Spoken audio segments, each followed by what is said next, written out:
wabarakatuh. Senang sekali saya Hazir Akbar kembali menyapa Anda, saudara, dalam program Dialog Ruang Publik untuk edisi Selasa 31 Oktober 2023. Aduh, begitu senang pada hari ini. Semoga saudara dan pemirsa selalu sehat dan dalam keadaan yang luar biasa. Walaupun juga sekarang iklim lagi sedang berubah ya. Dan memang ini menarik nih saudara, ketika kita membahas program prioritas nasional yang sedang digaungkan pemerintah. Apalagi baru-baru ini juga, dan hari ini tepatnya juga Wakil Presiden Republik Indonesia telah bertolak dari Provinsi Jambi, juga menekankan terkait program ini, yakni terkait dengan stunting, seperti itu. Dan untuk membahas tentang program stunting ini sendiri, terkait dengan tema kita pada hari ini, yakni tekan kasus stunting di Provinsi Jambi, telah bergabung bersama kami di studio. Ini ada Ibu Sri Lestari. Aduh, ini Bu Sri Lestari ini dari Posyandu Dahlia 1, Benar. yang merupakan juga tadi posyandu yang dikunjungi langsung oleh Wakil Presiden. Tapi nanti kita akan berbincang dan membahas tentang bagaimana sebenarnya di Posyandu ini sendiri, seperti itu ya Bu ya.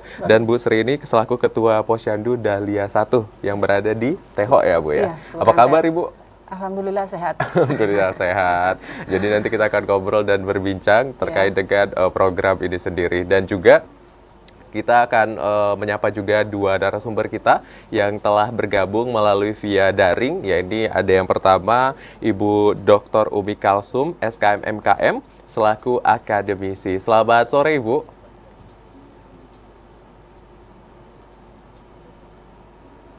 Halo, selamat sore.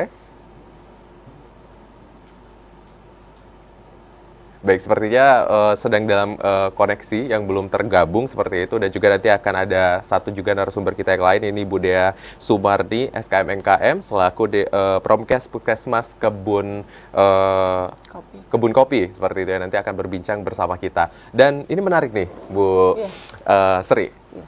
Boleh diceritain tidak, kenapa akhirnya Posyandu Dahlia ini bisa terpilih menjadi posyandu yang dikunjungi oleh Wakil Presiden hari ini, tepat ya tadi ya. Benar. Beliau sudah berkunjung ke Posyandu Dahlia. Boleh diceritakan Bu? Baik, sebelumnya saya perkenalkan dulu. Nama saya Sri Lestari, Ketua Kader Posyandu Dahlia 1, Kelurahan Teho, Puskesmas Kebun Kopi. Nah, menarik sekali pertanyaan dari host tadi.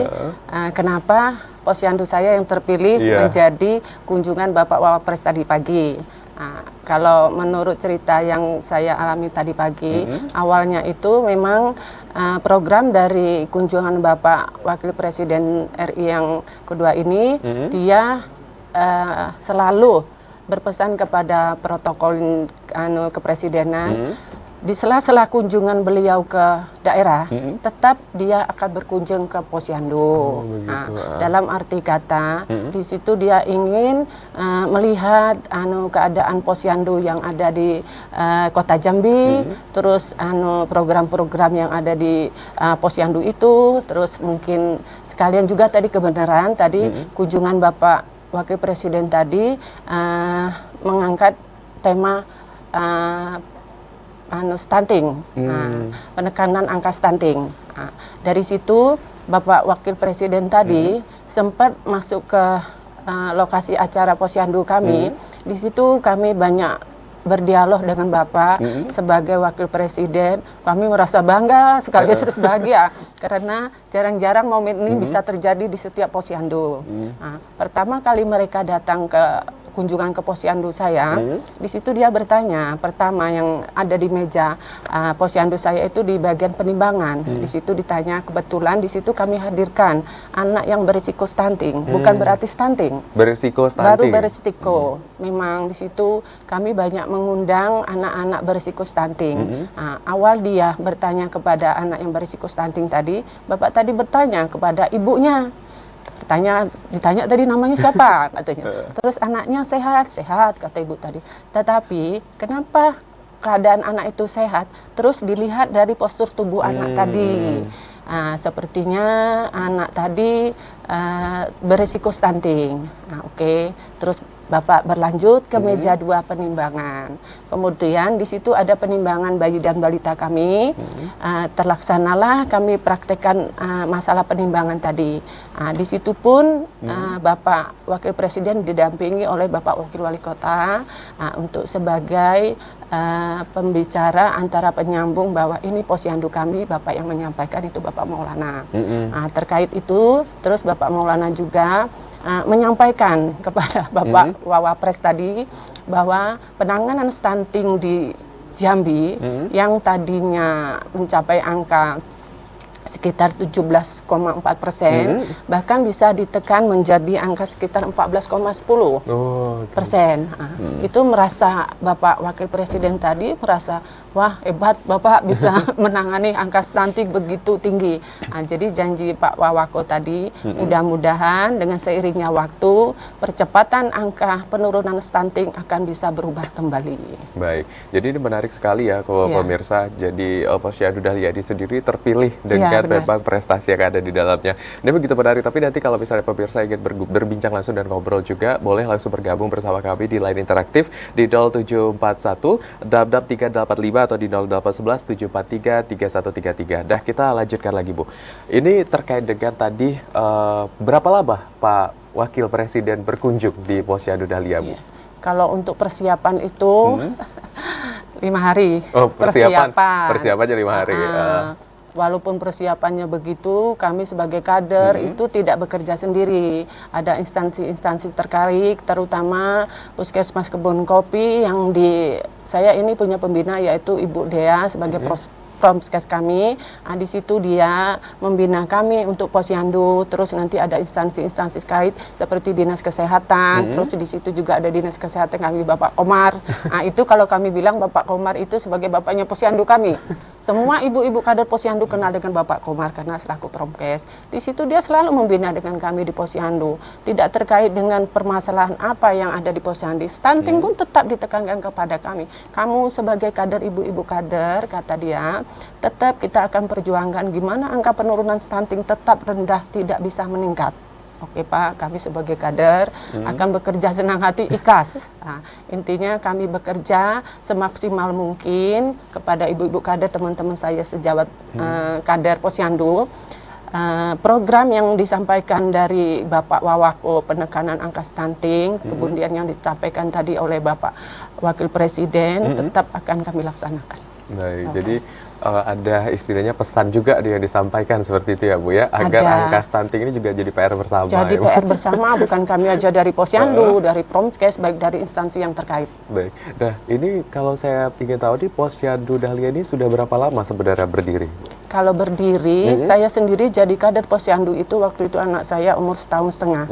Sekarang anak saya udah umur 28 tahun, berarti sekitar 26 tahun. Wow, 26 tahun. Iya, tidak sia-sia saya menjadi kader Posyandu, bahkan saya bisa terpilih menjadi kunjungan Bapak Wakil Presiden itu bukan sekedar sembarang Posyandu bilang asal-asalan. Proses kami beratnya itu dari awal kami merintis Posyandu kami agar bisa bagus pelayanannya di Posyandu. Untuk peningkatan angka stunting itu kami tetap bisa kami tekan untuk pengurangannya.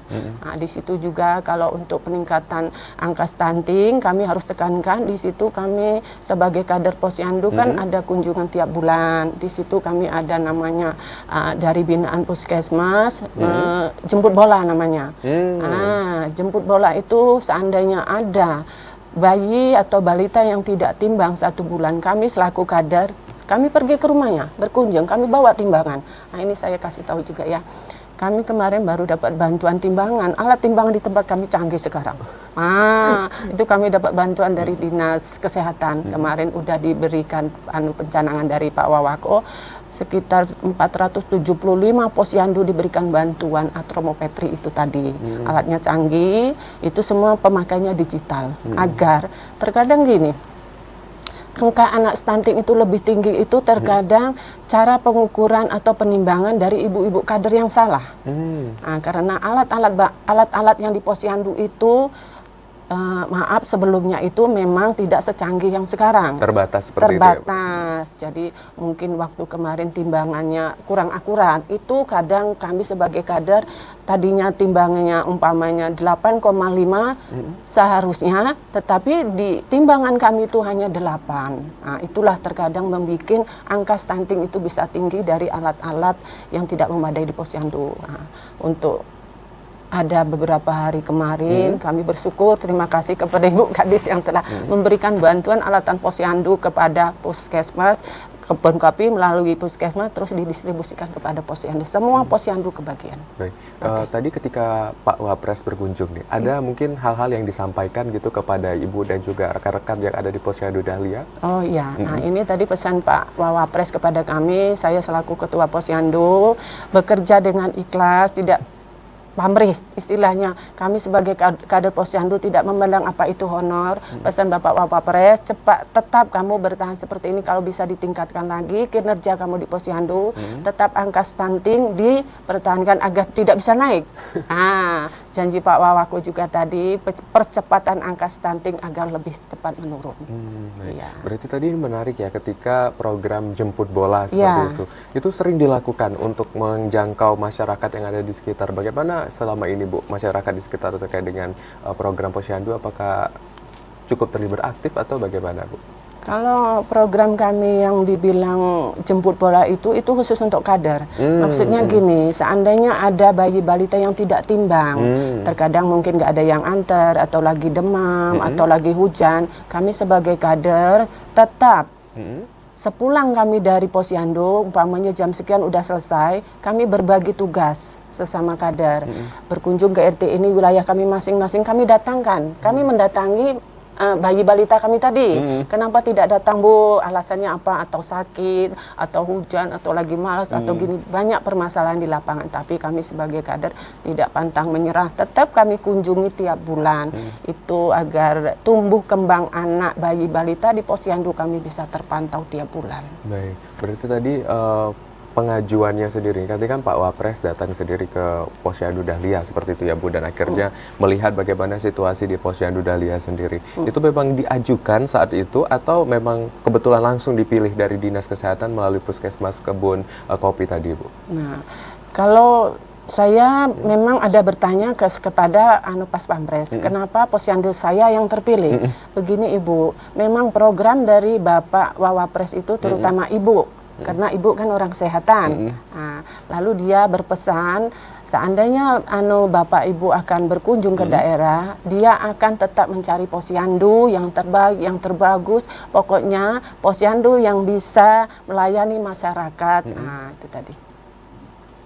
Baik, berarti memang ada istilahnya indikasi atau indikator melihat Posyandu ini luar biasa gitu ya Bu ya. Baik, ini kita sudah bergabung bersama kami juga melalui via daring ya, dua narasumber kita. Boleh kita sapa terlebih dahulu, salah satunya Ibu Dr. Umi Kalsum, SKM MKM. Selamat sore Ibu. Selamat sore Mas. Assalamualaikum warahmatullahi wabarakatuh. Salam sejahtera. Mohon maaf, saya online. Baik, Ibu. Selamat sore untuk seluruh pemirsa TVRI. Suaranya belum terdengar di studio ya, luar biasa. Kira Ibu ini bisa bergabung bersama kami kembali. Dan ini Ibu Umi, selamat sore Bu Umi, saya ulangi sekali lagi. Yeah. Oke, suaranya sudah Selamat terdengar. sore. Selamat sore Ibu, ketemu lagi. Apa kabarnya Ibu? Baik, Mas. Selamat sore untuk Ibu dan juga Bapak pemirsa TVRI. Semoga sehat semua. Amin. Baik, Ibu, ini menarik ya pembahasan kita ini menarik sekali terkait dengan menekan angka stunting ada di Provinsi Jambi, dan ini Bu Sri ini begitu bahagia juga karena hari ini Pak Wakil Presiden datang untuk mengunjungi Posyandu Dahlia. Sebenarnya angka prevalensi stunting sendiri yang ada di Indonesia dan di Jambi ini gambarannya seperti apa Bu? Kalau saat ini memang kecenderungan dari angka prevalensi itu sudah semakin menurun ya. Ya.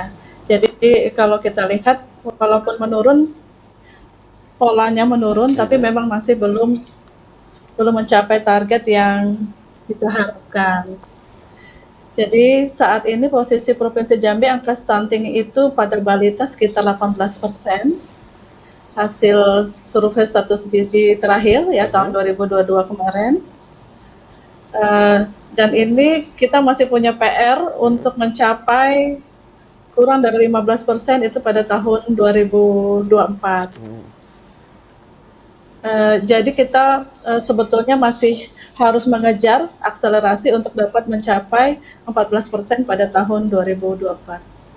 Baik, ini menarik sebenarnya kalau membahas stunting. Mungkin sedikit informasi kembali supaya kita menyegarkan ingatan kita. Sebenarnya stunting ini apa Bu? Dan apa menjadi indikasi stunting ini sendiri? Kalau terkait dengan stunting itu kan gangguan pertumbuhan. Gangguan pertumbuhan yang komplikasi dengan tinggian yang tidak sesuai dengan umurnya. Jadi indikator ini memang akan banyak kontroversi ya, Mas, karena dia berdasarkan tinggi badan saja terhadap usia. Karena setiap anak itu semakin bertambah usia, maka seharusnya bertambah tinggi badannya.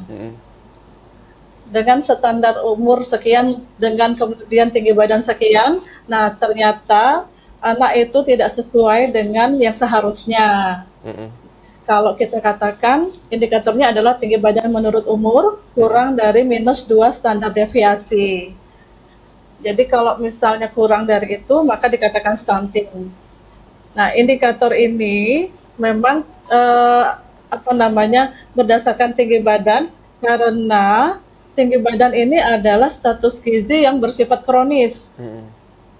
Kalau terjadi gangguan pertumbuhan yang sifatnya akut terus-menerus, misalnya dia kurang gizi ya, kurang gizi karena kurang energi kronik atau kurang energi protein, yang kita sebut dengan misalnya bisa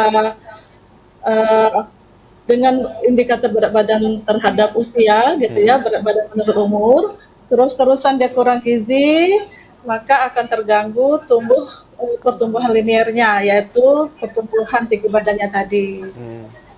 Jadi memang setiap stunting itu akan dipicu dari kekurangan gizi yang sifatnya itu akut. Jadi anak-anak balita yang gizi kurang terus-menerus, gizi buruk terus-menerus itu akan semakin tinggi risiko untuk terkena stunting karena gangguan pertumbuhannya bersifat kronis. Baik. Dan kalau terjadi stunting ini maka dia nggak bisa disembuhkan. Artinya kalau sudah pendek orang kan nggak bisa lagi untuk ditarik gitu kan, jadi panjang gitu. Ya, Itu kira-kira Mas. Baik, berarti ini terkait dengan juga pola pengukuran. Ini tadi menarik ketika Bu Sri menyampaikan adanya temuan ini secara pribadi itu ataupun juga di lapangan, bahwa ada timbangan tertentu yang ketika diukur mempengaruhi angka prevalensi itu sendiri gitu, meningkat dan menurun karena timbangannya kurang akurat dan lain-lain. Itu bagaimana sebenarnya Bu dari pandangan akademisi sendiri? Kalau saya menyatakan bahwa stunting itu ya indikatornya dari tinggi badan. Jadi yang salah adalah pengukuran tinggi badannya, bukan pengukuran berat badannya. Kalau dari mengatakan stunting atau tidak ya. Nah, tapi stunting itu kan tadi saya katakan status gizi kronis. Ketika anak tidak naik timbangannya, artinya ada masalah pertumbuhan akutnya terus-menerus, maka akan lama-kelamaan menjadi stunting kalau tidak segera ditanganin. Oke, baik. Berarti sehingga kita kan ada upaya penanganan dengan penambahan makanan, pemberian makanan tambahan bagi anak-anak yang kurang gizi gitu. Baik, ini menarik nih. Nanti kita akan tahan dulu ya Bu Upi ya. Ini menarik, sudah mulai mendalam bagaimana sendiri pencegahan angka stunting ini sendiri dan juga ada indikator-indikatornya juga ternyata ya Bu Sri dan juga pemirsa dan saudara. Tapi usai jeda kami akan kembali tetap di Dialog Ruang Publik.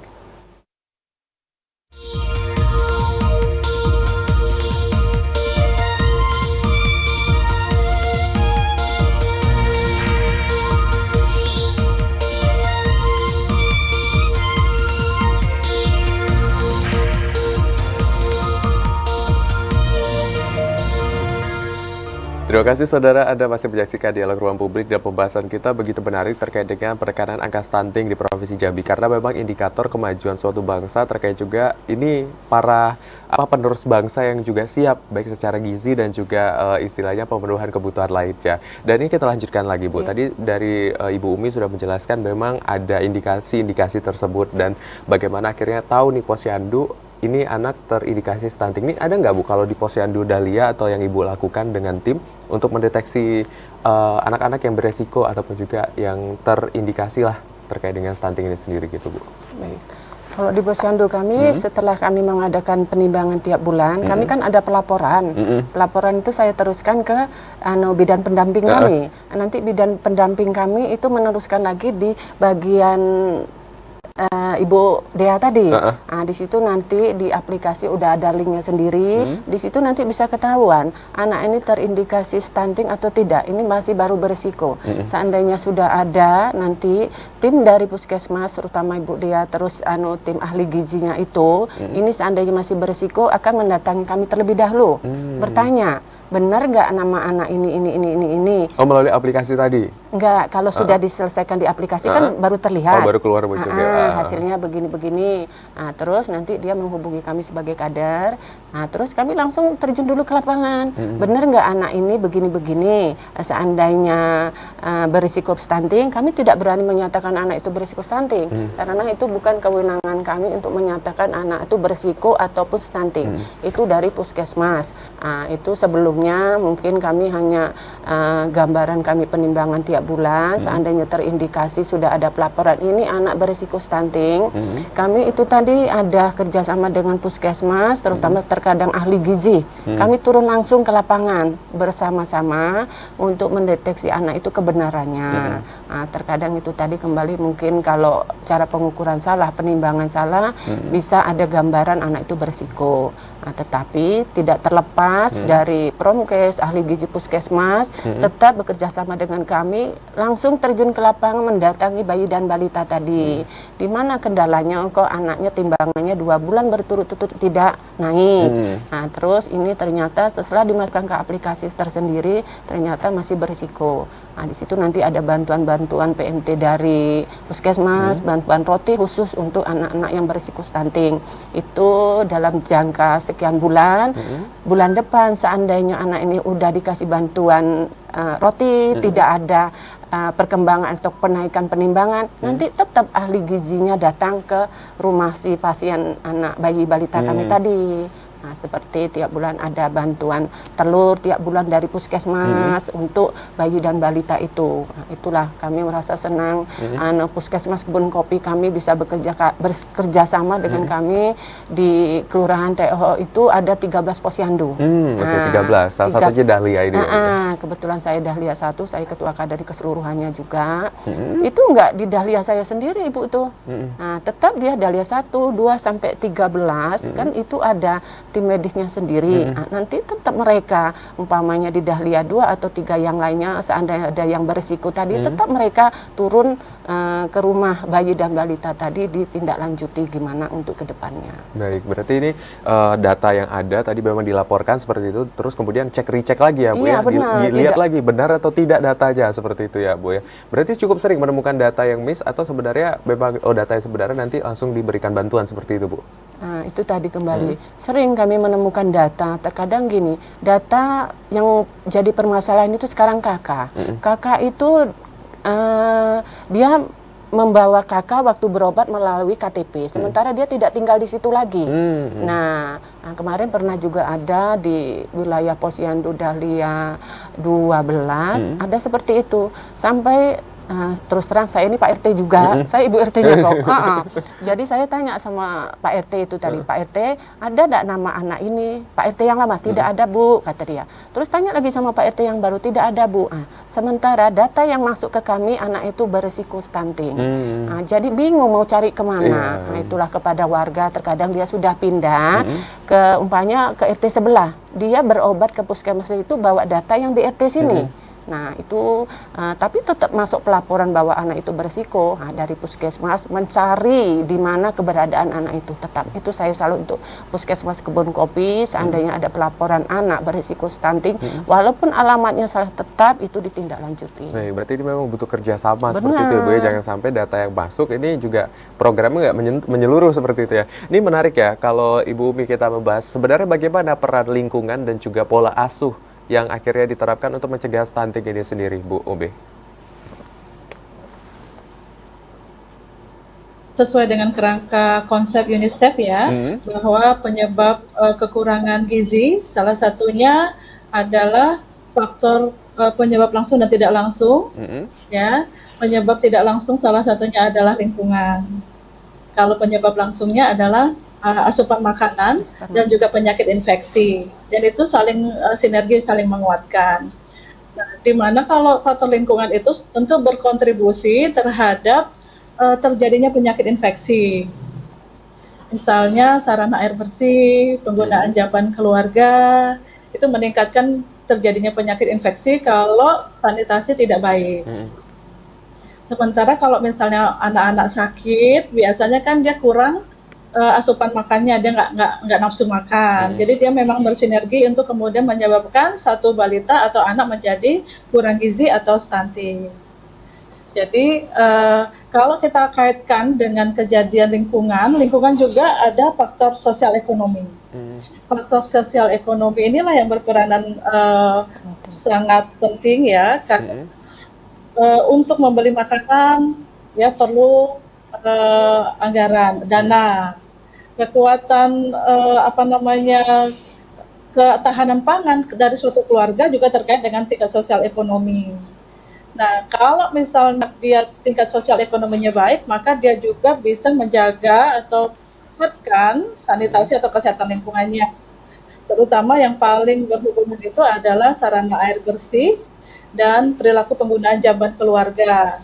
Jadi kalau diistilahkan di sini, dalam upaya pencegahan stunting itu ada upaya pencegahan sensitif dan pencegahan spesifik.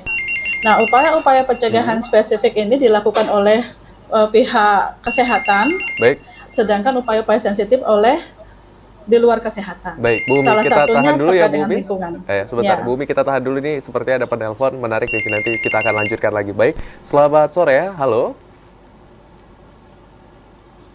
Halo, selamat sore. Selamat sore, Aziz Akbar. Baik, silakan, Pak. Warahmatullahi wabarakatuh. Dari Yudi Selanai. Silakan, Pak Yudi di Telanai.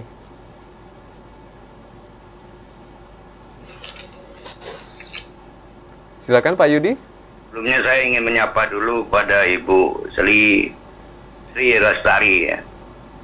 Ya, Ketua Posyandu Dahlia yang beruntung ya. Dikunjungi oleh Bapak Wakil Presiden, Bapak Makrur Amin. Dan ini merupakan satu kejutan. Tapi tetap siap menghadapi pergerakan atau kegiatan posyandunya. Yang kedua ada Ibu Dr. Umi Kalsum yang sudah datang dari akademisi yang saya hormati. Dari Ibu Sri Lestari, tertarik sekali saya bahwa memang semua program apapun, bukan hanya posyandu saja, itu tertarik saya garis tebal bahwa jemput bola. Ini tidak banyak orang mau jemput bola. Biasanya posyandu itu menunggu bola. Nah ini, jadi di samping itu adalah peduli. Lantas kerjasama, teamwork-nya juga baik dan jalan ini. Jadi tidak ada individu di situ. Jadi ini disebut dengan kerja cerdas sesuai dengan tupoksinya. Jadi ini harus dipertahankan dan dikembangkan terhadap posyandu lainnya. Jadi tidak hanya satu posyandu untuk samping ini ngatasinya. Nah, harapan saya posyandu lainnya ini proaktif juga. Walaupun tidak dikunjungi oleh Bapak Wakil Presiden. Jadi ini sudah merupakan kewajiban. Jadi menurut saya kedua untuk Ibu Umi Kalsum ini sangat menarik nih pernyataannya, statement yang diberikan tadi bahwa saya garis bawahi lagi. Kalau ada kena anak stunting tidak bisa diobati. Ini luar biasa ini. Berarti ini menurut Ibu Kalsum ini saya bisa menyatakan bahwa sangat mengerikan. Jadi tidak bisa main-main ini. Ini pernyataan dari seorang dokter. Ya kan? Artinya tidak bisa main-main masyarakat ini untuk menjaga pertumbuhan anak. Tidak bisa main-main. Nah justru itu pertanyaan saya, apa sebabnya dia tidak bisa diobati? Sedangkan sekarang kan banyak Bu Umi Kalsum, ada peralatan untuk menarik badan itu, lantas mungkin ada perbaikan gizi dan samping ada alat-alat untuk karena anak-anak ini menurut saya dia masih dalam masa pertumbuhan. Baik Pak Yudi. Artinya diperbaiki. Baik Pak Yudi, saya sudah menangkap poin pertanyaan yang disampaikan oleh Pak Yudi. Ini menarik nih, Bu Umi ya, di terakhir adalah tadi terkait Iya. dengan apakah memang stunting ini tidak bisa diobati sama sekali? Ini Pak Yudi juga bertanya ya, bagaimana sebenarnya Iya. memang stunting ini begitu signifikan mempengaruhi orang gitu ya, ataupun individu untuk bertumbuh dan berkembang seperti itu. Bagaimana nih Bu? Ya. Oke, saya akan sampaikan seperti ini, bahwa secara teoritis stunting itu irreversible. Kalau irreversible artinya setelah dinyatakan terjadi stunting, maka dia tidak akan bisa disembuhkan, dia akan tetap stunting. Nah, tapi di dalam masa pertumbuhan siklus kehidupan manusia itu ada dua fase yang kita sebut dengan pacu tumbuh cepat. Pacu tumbuh cepat itu ada di fase balita dan di fase usia remaja. Nah, kondisi ketika kritikal pertumbuhan ini terjadi di fase balita dan fase remaja, kalau terjadi gangguan, maka itu bisa dikejar tapi tidak bisa optimum, tidak bisa maksimal. Nah, sehingga dia akan tetap pendek, seperti itu kan. Jadi kalau misalnya saya katakan tadi bahwa pertumbuhan linear ini karena kekurangan gizi yang terus-menerus gitu ya. Nah, yang diupayakan adalah bagaimana supaya mencegah jangan sampai tidak lagi ada tambahan kasus-kasus stunting. Jadi kalau yang sudah terjadi, misalnya dia sudah pendek, misalnya karena kan tadi indikatornya adalah tinggi badan terhadap umur ya, kurang dari 2 standar deviasi misalnya. Nah, kalau dia sudah pendek, kan dia sulit untuk kemudian menjadi tinggi. Tapi yang perlu diupayakan adalah seterusnya.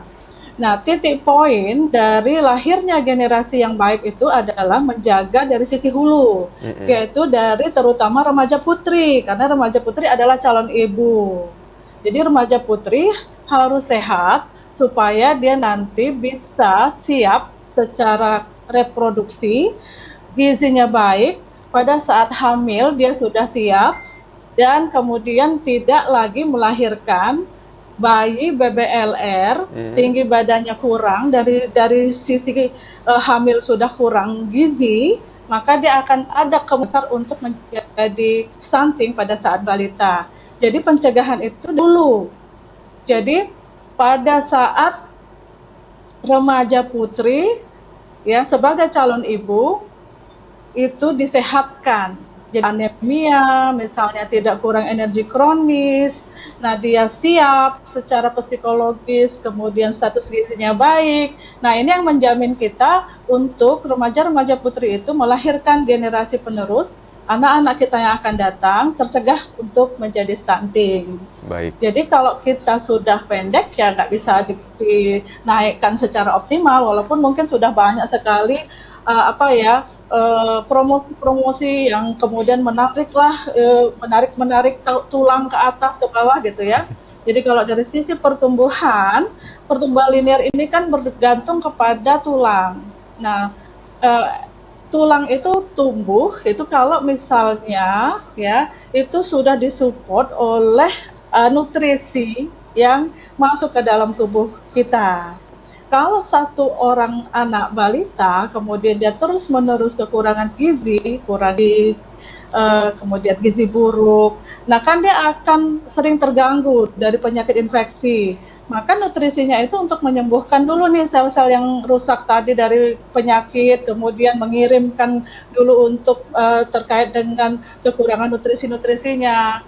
Otomatis untuk pertumbuhan tulangnya yang dikaitkan dengan pertumbuhan linear ini nggak nyampe nutrisinya. Nah, kekurangan itulah yang kemudian menyebabkan dia menjadi pendek. Nah, Baik. kalau dia sudah pendek kan bisa disembuhkan seperti itu, Pak. Baik, Bu Umi. Mas, seperti itu, Mas. Baik, Ya. Bu Umi. Berarti ini terkait dengan energinya tuh sudah habis untuk yang lain gitu ya, Bu ya.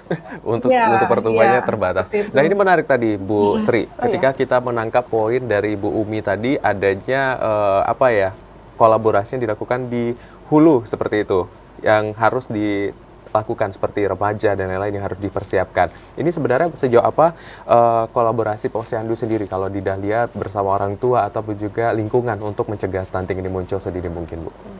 Di sini di posyandu kami kebetulan juga ada posyandu remaja namanya.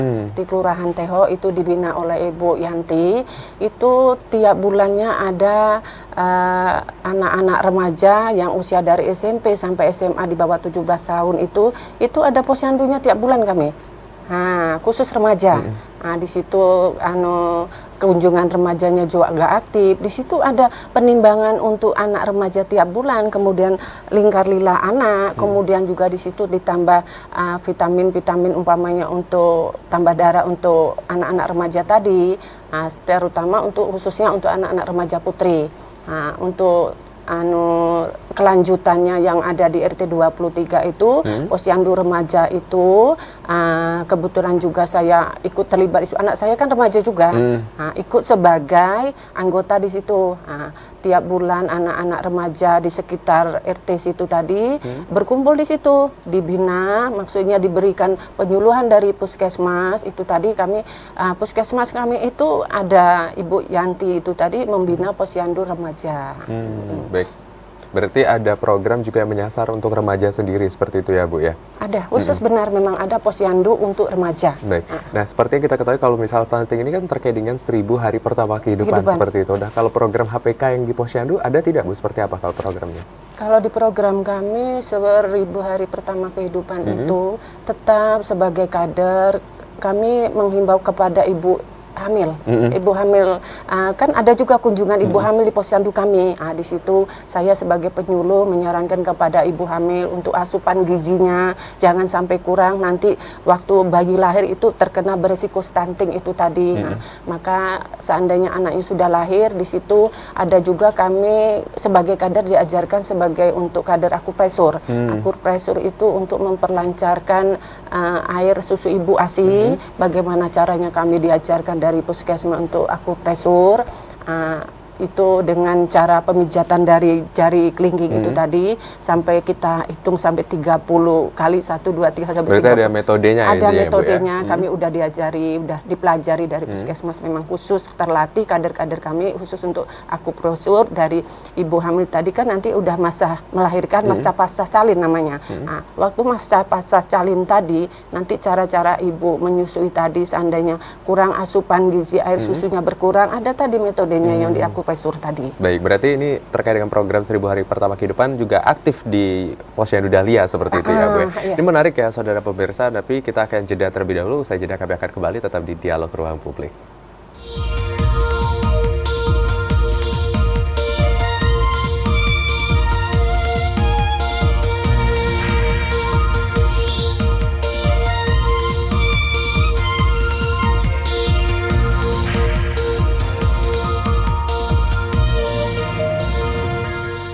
Terima kasih saudara, Anda masih menyaksikan Dialog Ruang Publik dan kita masih membahas tentang bagaimana menekan angka stunting. Dan untuk saudara pemirsa yang ingin bergabung bersama kami, boleh langsung saja di 0741 6385 atau di 0811 743 3133. Ini kita masih membahas tadi terkait dengan program seperti itu ya Bu. Nah, selain tadi program, ada tidak mungkin metode tertentu yang diterapkan di posyandu yang mungkin ini unik yang bisa menjadi inspirasi juga di bagi posyandu lain? Ada tidak untuk pencegahan stunting ini sendiri Bu?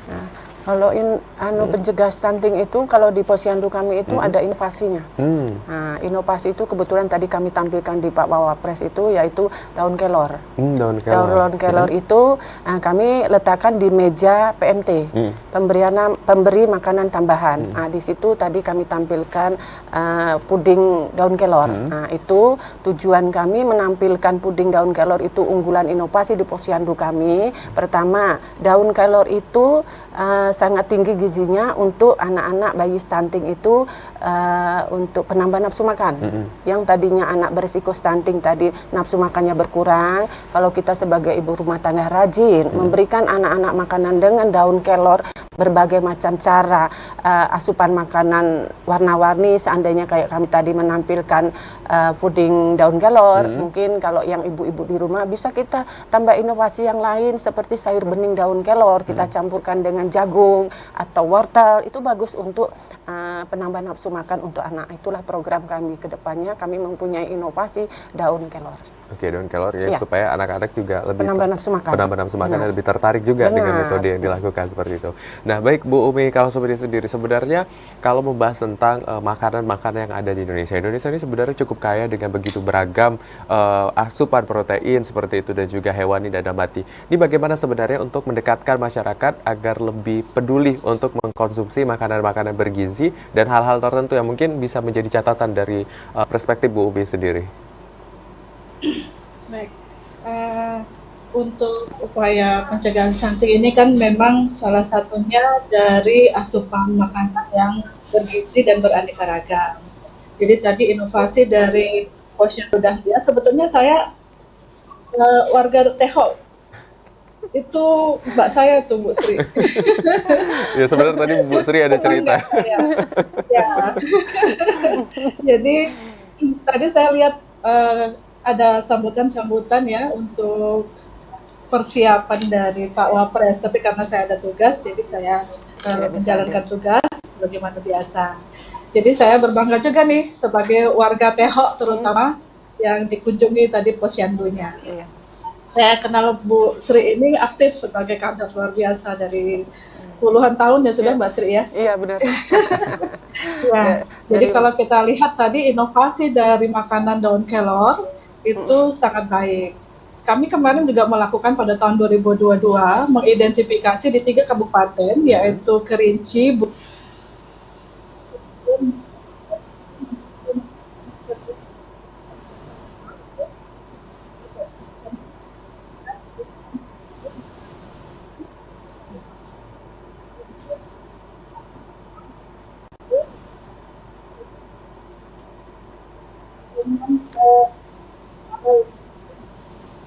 Baik, baik Bu, jadi sepertinya dibuat aneka ragam. baik, Kira-kira seperti itu. baik Ibu. Berarti ini memang ada istilahnya inovasi yang dikeluarkan seperti itu ya Bu ya, Ya. untuk mencegah stunting ini sendiri. Nah, kalau kembali lagi ke Bu Sri, kalau tadi kan Bu Sri ada program-program yang menjemput bola dan lain-lain. Sejauh ini apa tantangan yang dihadapi selain itu ada nggak Bu? Mungkin yang bisa menjadi pacuan juga nih untuk kader-kader lain terus semangat untuk menekan angka stunting ini. Kalau untuk kami pribadi, karena saya ini udah lama berkecimpung di kader, kalau yang namanya tantangan itu ada, tapi saya nggak mau bilang itu tantangan. Itu memang udah tugas dan tanggung jawab kami. Kami sebagai kader tidak boleh mengeluh. Itu tadi caranya dengan jemput bola. Memang terkadang ada. Waktu kami mengetuk pintu, maaf ngomong, warga kan banyak yang CNS juga. Susah sekali membuka pintu. Apalagi kalau memang warga CNS itu susah untuk ke Posyandu. Baik. Alasan mereka sudah pergi ke rumah sakit, atau ke dokter gitu. Baik, berarti ada tantangan-tantangan Ada tersendiri juga, seperti itu. Nah, kalau sejauh ini kolaborasi yang dilakukan dengan Puskesmas, tadi memang begitu banyak dari Puskesmas turun lagi seperti itu ya Bu ya. Nah, kalau sejauh ini Puskesmas Kebun Kopi yang benar. menjadi pedoman juga untuk pelaksanaan program, seperti apa Promkes ataupun juga sosialisasi edukasi yang diberikan Ibu? Kalau untuk kerjasama kami antara Puskesmas dengan Posyandu itu sangat saya acung jempol untuk Puskesmas saya karena di bawah naungan kepemimpinan Ibu Dr. Imar itu Puskesmas Kebun Kopi dari hari ke hari makin meningkat. Itu terkadang kami waktu dia minilog kami sebagai kader diundang, di situ mereka menanyakan apa keluh kesah kami di lapangan, terus apa permintaan kami di lapangan untuk agar bisa Posyandu itu tetap berdiri, bahkan kunjungan bayi balita itu tetap meningkat. Terus dengan mengatasi stunting itu tadi, inovasi-inovasi yang bisa kami sampaikan, kami ungkapkan di situ di saat waktu kami minilog dengan Puskesmas. Baik, ini menarik juga tadi membahas poin penting terkait dengan tantangan yang dihadapi seperti itu. Nah, kalau dari Ibu Umi ini, Ibu Umi ini sendiri kan selaku akademisi, sejauh ini bagaimana selaku akademisi untuk melihat data kemudian juga mengatasi stunting? Apa yang sebenarnya menjadi tantangan tersendiri, Bu? Kalau tantangan kita jelas pengetahuan masyarakat itu tidak sama ya, tidak seragam dan terutama masih ada penolakan denial terhadap kondisi stunting pada anaknya. Jadi kalau misalnya kemudian kita katakan anak stunting itu kebanyakan menolak. Nah itu tantangan kita, dia tidak terima gitu anaknya dikatakan stunting. Kita temui juga bahwa berdasarkan data hanya terjadi pada keluarga yang miskin, bahkan ada juga yang kemudian kasusnya ditemukan pada anak-anak yang sosial ekonominya baik bahkan tinggi seperti itu. Nah, kita dengan tantangan tersebut memang harus meningkatkan edukasi dan promosi kepada masyarakat bahwa kondisi-kondisi seperti itu ya kemudian perlu untuk kemudian kita terapi ya, dan kemudian misalnya diberikan pemberian makanan tambahan tadi untuk kemudian setidaknya dia mengalami percepatan dalam mengejar ketertinggalan tumbuh kembangnya tadi ya, dan kemudian untuk mencegah bayi-bayi baru yang kemudian akan lahir supaya tidak terjadi stunting baru. Jadi tantangan ini yang membuat kita harus kemudian selalu mengedukasi dan ikut serta. Dan dalam akademisi itu ada kegiatan penelitian, ada pengabdian masyarakat. Nah, kita selaku akademisi dalam kegiatan-kegiatan penelitian dan pengabdian kita upayakan bersinergi. Misalnya kalau sekarang kita ada kegiatan mahasiswa peduli stunting ya, dan meletakkan mahasiswa kita PBL atau magang ke desa-desa lokus stunting, atau kemudian kita melakukan, para dosen dan mahasiswa melakukan pengabdian kepada masyarakat, menambah edukasi, meningkatkan promosi dan upaya-upaya yang bersinergi dengan masyarakat supaya mereka tidak lagi menolak dan kemudian berupaya mencegah bersama-sama. Jadi itu yang kemudian menjadi tantangan kami dan kami upayakan untuk mencarikan solusi dengan mendekatkan diri. Baik, kalau menurut Bu Umi sendiri ini implementasi terkait dengan program untuk menekan angka stunting ini sejauh ini seperti apa, Bu? Jadi kalau upaya pencegahan stunting itu tadi sudah saya sampaikan terbagi menjadi dua ya, kelompok sensitif dan kelompok spesifik. Di mana kelompok spesifik ini memang benar dilakukan oleh petugas kesehatan, seperti kemudian meningkatkan cakupan ASI eksklusif, makanan pendamping ASI yang adekuat, kemudian termasuk juga upaya-upaya meningkatkan sanitasi dasar seperti air bersih dan jamban keluarga. Dan juga melibatkan pendidikan anak usia dini ya, jadi masuk melalui pendidikan di PAUD seperti itu, dan kita juga upayakan ada PAUD holistik integratif. Jadi PAUD itu kemudian terintegrasi juga dengan Bina Keluarga Balita oleh BKKBN maupun juga dari posyandu balita di Dinas Kesehatan. Nah, ini sinergitas yang diharapkan. Tapi upaya-upaya itu hanya mampu ya meningkatkan upaya pencegahan itu mencegah terjadinya sebanyak 30%.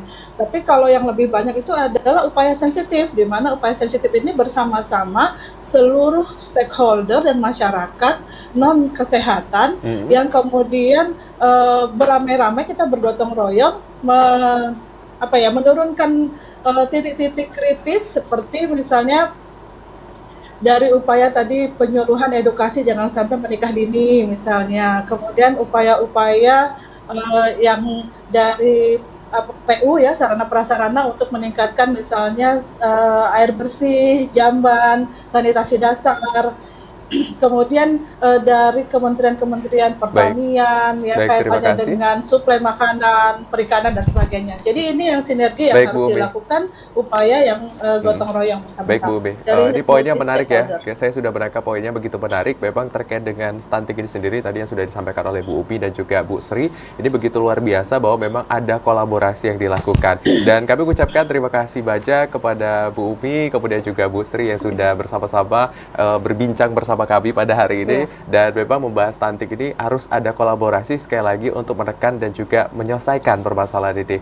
Dan saya Hazard Akbar, mewakili kerabat kerja yang bertugas, pamit undur diri. Wassalamualaikum warahmatullahi wabarakatuh dan sampai jumpa. Waalaikumsalam.